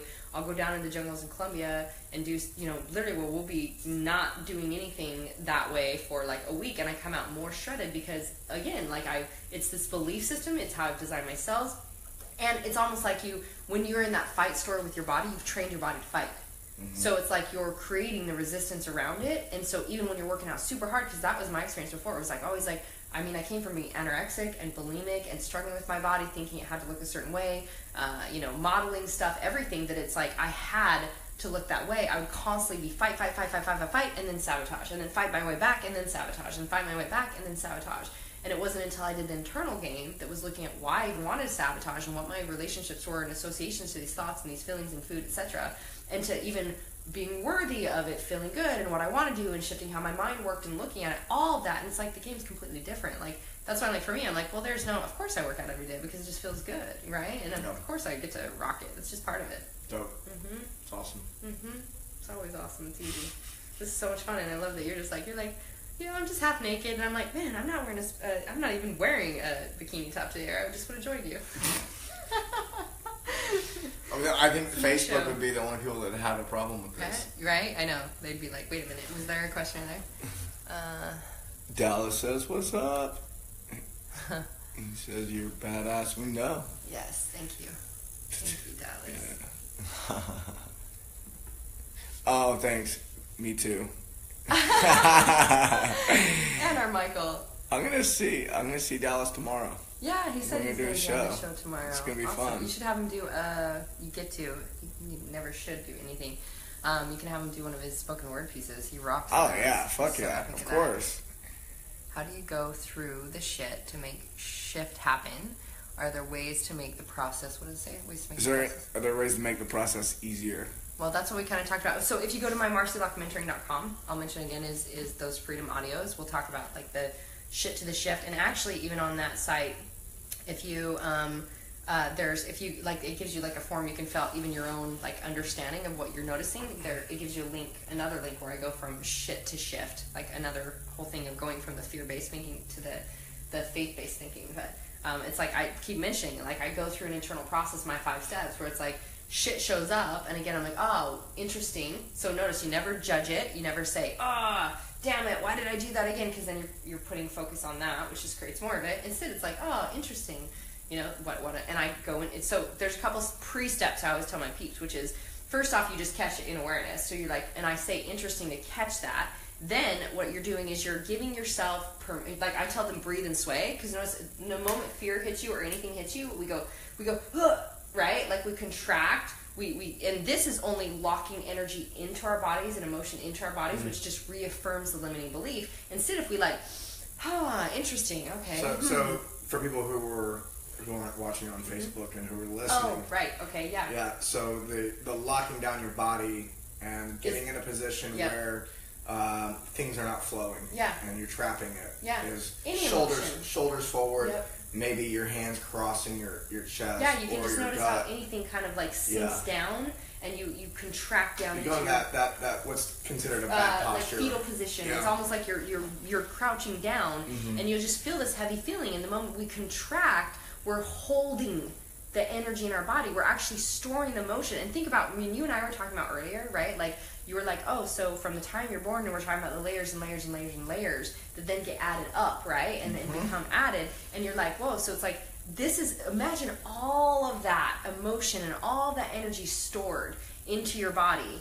And then this is how we're living on a day-to-day basis. And this is why for me, like living the way that I live, where everything is authentic and clear, I'm like, oh, I notice I'm feeling this way, and this is why, and what I want is da-da-da, and we can have a clear conversation and move forward. Instead of like people now, they're like, oh my god, I think he thought that about me. He's not responding to me. And then they don't freak out about me responding to any messages ever. Right? It's like we project and perceive and assume. We don't have conscious conversations. We don't speak up how we feel or think. And then so we're holding emotions inside. We're like, oh, I don't think they like me. like on a daily basis, I can't even imagine how many times this happens for people, that they're holding emotion in their body and they're storing it and they've stuffed it, and so they're not ever speaking or releasing it. All of that is creating your sickness, your disease, how you're operating, what everything is, the vibration level that you're living at. So it's like we get to first start with living in this moment. When something shows up, how do I now see it and move through it and not continue to store it? And then through the process, like you and I have been talking about, like releasing a lot of this stuff. So then you're clean. And it's like, it's no longer all this shit that's inside you and holding this energy buildup. So you're talking about swaying. Yeah, so breathe and sway. Like I was saying, like when you notice you're like, like you contract or you feel resistance, just go, interesting. And breathe and sway. Now that you're saying this, I notice that I get rigid. Yeah. My body gets tense.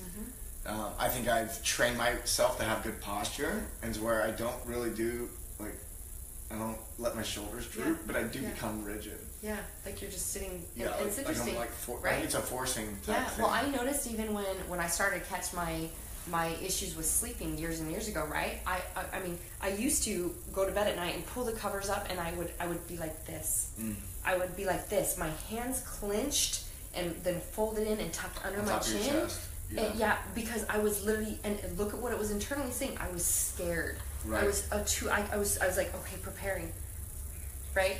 Oh, move it again, right? Well, I'm crawling into a ball and curling up and trying to protect myself. Remember, I had the belief systems that if I went to sleep, I was unsafe, right? And so all of your external body is even showing what's internally going on. So it might even be there was probably a slight sting of that even when you said, I don't know. There was kind of a, I don't know, right? Like you just barely crouched down and said, I don't know. What do you want me to say? Kind of a thing was internally going on. And you see how this is just... Marci's going to judge me. What does she think about me? Oh my God. My life is over. She can read me like a book. How does she do that? I get nervous sometimes. I'm like, I meet some people, I'm like, I actually think this person could read my mind. I'm gonna go in the other room. It's true with the people that we hang out with. So I was gonna say, I've seen so much shit at this point. I'm just like, I'm not sure. I'm gonna have to watch myself. No, so you let it all go, and that's the thing. You just choose to be you, which you do. I know you do. Yeah, I do a good job of it. Yeah, the other always people run away. Always getting better. Which is a whole other thing we could go off on. It's like how rejection is protection. Even the crazy shit that I did in even in Europe, obviously, and all of it. It's like when you're I think I lost my train of thought. Where were we going with that? Fuck, I don't know. Oh, see, I told you, going back. Oh, but I did say breathe and sway. Okay, we're going to breathe and sway. We'll at least finish that train of thought, right? Is the breathe and sway, right? So, and then I tell my peeps, that's when you give yourself permission to get curious. And I actually teach 5 steps to walk through unconsciously to consciously choosing a different response. So it creates a new neural pathway, new identity, new belief system, all that. And that's on my marcidocumentary.com. But it's literally a process of just going internal, go, oh, what am I feeling and why am I feeling this way? And literally walking through it to then now you have a new pattern, new action. But you got to catch if your body goes into... So I always say to people, if you're not experiencing awesomeness, peace, love, joy, it's a red flag. Because that's how you're meant to operate. That's how you're meant to be feeling all the time, is awesomeness. So if you don't feel good, go, ooh, what am I feeling? And I have my peeps when they first start even do like an hourly alarm that does a check-in. So it's like we're being proactive on constantly shifting how much we can receive and how awesome our life gets to be. Because now we're catching all the time the thoughts that are happening and the behaviors that are happening, and it can just change so fast. Just state of being as a choice. Yes. I think there's always different levels of empowerment that people can experience. And the first level of empowerment is like, oh, I can just choose. It might be their job. Oh, I'm choosing to show up in this environment that doesn't serve me. Yeah. And then you get deep enough and you go, oh, I can actually choose my thoughts. I can choose my feelings, and I can choose my way of being. And I guess how do you see people get to the point where they have that realization, where they can actually make the choice? How do I see people get to that? Well, part of it is setting the alarms. Well, I see what you're saying, little tricks or things to assist with that, right? Yeah.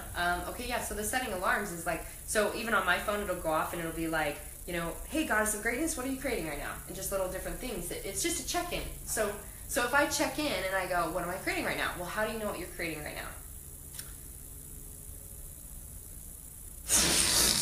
I know what I'm not going to say. What? There's no limitations. What was the question again? So how do you know what you're creating right now? By watching. Right? All of a sudden you're like, well, what am I thinking right now? What are the thoughts in my head? If I'm having shitty thoughts, if I'm having thoughts right now about, oh, I'm worried about how that show's going to go, or I'm worried about how this is going to work out, or that meeting that we're going to have, or is that client going to call me back, or what, am I going to get this, or how am I going to pay for that? If you're having shitty thoughts, you're creating shit. If you're feeling shitty, you're creating shit. So if your feelings in your body are heavy, truth is light, and lies are heavy. Lies are always limiting and they're heavy. Truth is light and will always set you free. So if when we feel awesome, right, and I always call it being in alignment. When we're in alignment, we feel awesome. We're on fire. We're like lit up. We're like, oh, this feels good. Like this. Like we get all lit up and we're like, ah. When I got here, you were like out there breathing and stretching and doing these things half naked, and you're like, oh, and I'm like, dude, you're like, I'm moving, I'm getting some energy. And you know how I've been the last 2 weeks? I've been fucked over, like smacked on my ass, right? So it's like we're like, we'll just get talking, and we just start like, rah, we just start having a good time and having fun, because it's like, this feels good. We're meant to feel good, and that's how creation happens, is in the only energy that even exists is love energy. Fear-based energy, which is lack and scarcity, is man-made. There is no lack of anything. If you talk to any of the fruit trees or anything out there creating fruit, and you ask them if there's lack and scarcity, they're like, I don't know what you're talking about. There's plenty, right? I'm always going to be growing. And yet here we've created some lack scarcity society. So again, when we're just sitting there, I lost my train of thought again. Where were we talking about? I don't know, but I have a question. Okay, ask me the question. Geez. Maybe it'll come back. It's all in line with It'll this, come back, yes. To a degree. Yeah. When you notice those shitty thoughts, and oh, feelings see, coming you up, brought it right back. The alarms, right? Yeah, but how do you choose? Like, how do you move out of that state? Because I know that I personally have gotten, I'm better at it now than I've ever been. Where I notice, I'm like, oh, I've gotten into this shitty state. I've made some choices to get here. How do I choose my way out? Yeah. And then there are times where I just get hammered, and but it's happened recently where I'm like, how do I get out? How do I get out of this? But notice the reason you get hammered is it started here and you didn't pay attention. Then it added up, then it added up, then it added up, all of a sudden you're hammered. True dat, Marci. Yeah, true dat. That was awesome. It wasn't a single thing that got me there. No. It was something I was neglecting. Right? I was neglecting. Something happened. I wasn't sensitive to it. Yeah, or you were like a little like, I'll deal with it later, or whatever, right? That person kind of pissed me off, but I don't want to message him back or whatever, right? And then it builds and it builds, because you've now see what I'm saying, negative energy is now existing in your body.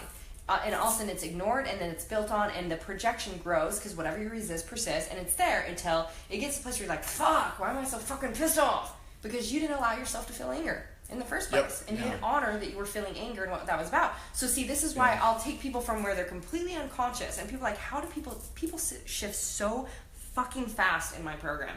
And it's because they go from being completely unconscious that I have these little tricks of them learning. First off, we get the perception shift. They're like, I get it. Now it's like, what are these things we get to implement and integrate to create something different? This is where most people fuck themselves over. Our society is doing this surface self-empowerment thing where we're like, just speak the thing, just think the thought, just go do the action, which is like, oh, I'm going to force myself to do the action over here, I'm going to tell myself I'm this over here. But we're so fucking disconnected in how we're living moment by moment, it's not actually happening and operating, right? And so instead, when we can actually learn to integrate the new behavior patterns. So people are always like, most of us are always aware. We're aware of where we sabotage, we're aware of our struggles are, the things that trigger us, the things, but we don't know how to do something different. Because from what we've talked about, right, from the time you were born, you've been building up, and your identities, the patterns, behaviors have all been created, that's all you know how to be. And so to learn how to be different, you're like, well, how do we and we can say, well, let's just choose being different. But people are like, how do I choose to be different? Because you don't even see that you're choosing how to be that you don't want to be. Or you've never been that to know what that is. Yeah, how can you choose something you've never seen before? All you've experienced is your belief systems. All I'd experienced was poverty and this programming and all the hard and all those things. How could I believe that life could be awesome and easy and money and effortless and all these things if all I've ever experienced was life is hard and shitty and scary and fear? Yeah. Right? And so again, when I'm giving people, like, here's a set of, like, my main tool that people always use. My law class formula is how to start integrating living in awesomeness in every area of your life. Again, you can get that for free on lawclass.com. But then in the freedom audios, I give an example of the other tool that I implement with my peeps from day one. I'm like, print out your 5 steps, put it on your fucking phone, put it everywhere. The moment you feel a trigger, the moment you don't feel awesome, now we're just catching, if I don't feel awesome, well, interesting. Breathe and sway, let it move through me a little bit and go, and get curious now, and we're going to apply love to it like a 3-year-old. Because again, if I go, fuck, why did I do that? I'm literally judging it. It's just like getting mad at the little child doesn't make them feel safe to express or tell you what's going on, or instead they shut down and they feel even more disconnected, right? Yeah. Instead, we get to love the little child inside of you, or love the fear, the thing that's happening. Go, oh, interesting.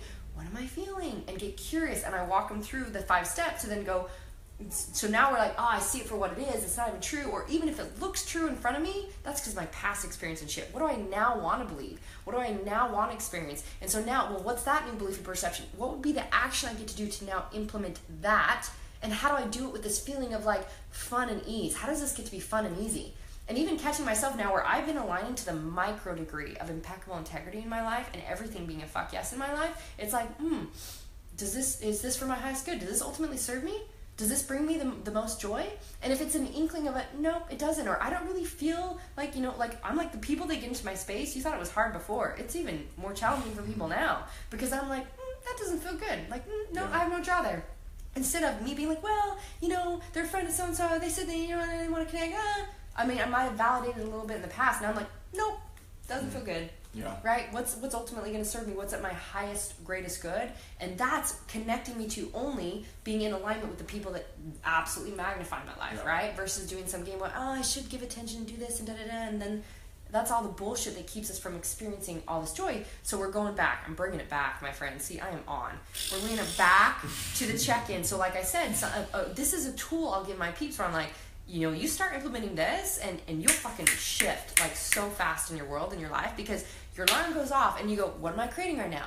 And it's like, well, what am I thinking right now and what am I feeling right now? That's how you're going to know. Oh, I was having a shitty thought. Well, fuck, you just caught it before shit was going to show up, because now you actually caught it. Now we're being proactive in our life versus reactive, right? And then also if I'm like, well, I'm like, what am I feeling? I'm feeling heavy. Heavy isn't, it's like, well, and I teach even in the freedom, it's like, if it's in your stomach, what am I afraid of? Or like, what's the sadness about? So it's like, we're getting clear, well, why am I feeling this way? So then I can break it down and go, oh, that dude kind of pissed me off and I didn't really say this or speak up for myself. So what do I want? And like, and you can move right through it and respond a different way and it's done. Right? And then it's like, so how do I bring myself back to awesomeness? And so now, instead of us sitting in it and then it builds, like you said, and all of a sudden you find yourself in that place where you're like, how did I choose in on this? And notice that every choice leads you down a path to an inkling of a degree, right? Like it could be an inkling this and you end up going that way. Totally. Like a totally far veered off direction where, and when you just bring it back,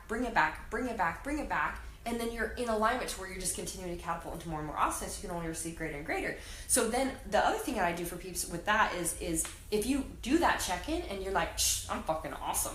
Yo, like I'm sitting here on mic, we're like rocking. That was one more.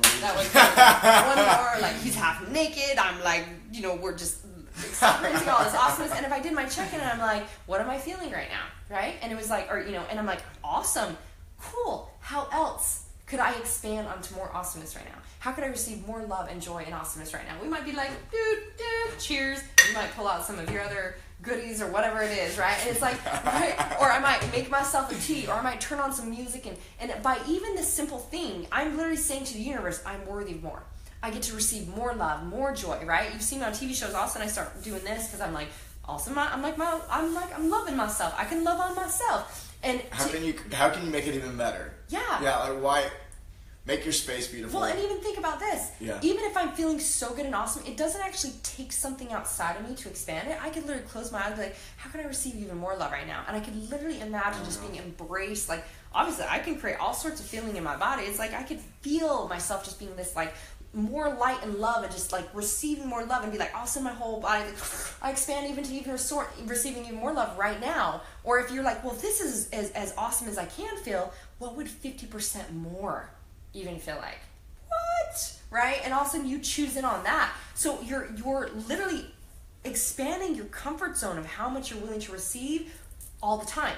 And this starts to begin this shift. So I have people start just using these 5 steps. What we're doing is deprogramming, and we're retraining the mind to operate in this flow and curiosity and questioning, and then moving through. And again, not shaming or judging or blaming that always shuts us down, but like, and seeing what's really happening and responding in that way. And then this is how you just start to operate. And then it's like you're doing it less and less and less, the 5 steps, and your mind goes that way. It's like, oh, well, what could we create, and what would that look like?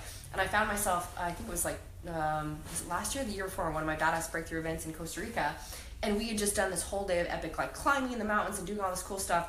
We're driving back and listening to music, and just everybody's just chilled out, and my alarm goes off, and I just literally was like, how could I experience more joy right now? And all of a sudden I like pull down the window, I'm just like doing this, like letting my arm like flow through the air, and I'm just like, this is just now how my mind is meant to. And in fact, my alarm didn't go off because it wasn't even, I didn't have my phone, but it was just like, I remember asking myself, how can I experience even more joy? And I was like, we're already having this awesome time, like, ooh, just my arm out the window with the wind. It's like you find ways to just experience life at this other taste and flavor and love. And when you're literally like, ooh, what else can I receive? What else can I receive? What else can I receive? But that starts by like being present and living consciously. And so the check-ins, and that's the same answer to the question about how do you move from shit to shift.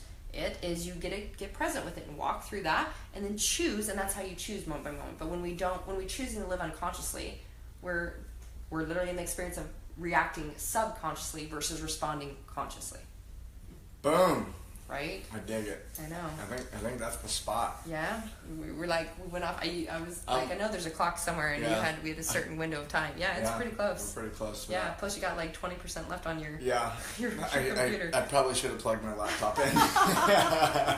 Like, we're just gonna go off.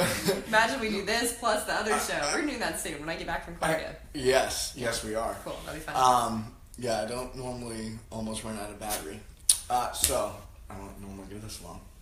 Yeah, this was fun. This is like a 2-hour spin-off, close to it. Fuck yeah. Right? Where can I... Yeah, it's been an hour and 38 minutes. Nice. Where can people find more of you? So... Because I know they want to. Look, if you've made it this far, you want more. Yeah, well, and even if this creates massive value for people to just plant the seed of like how their relationships can be, and the freedom they get to have, and how they get to stand and express to receive more and all that.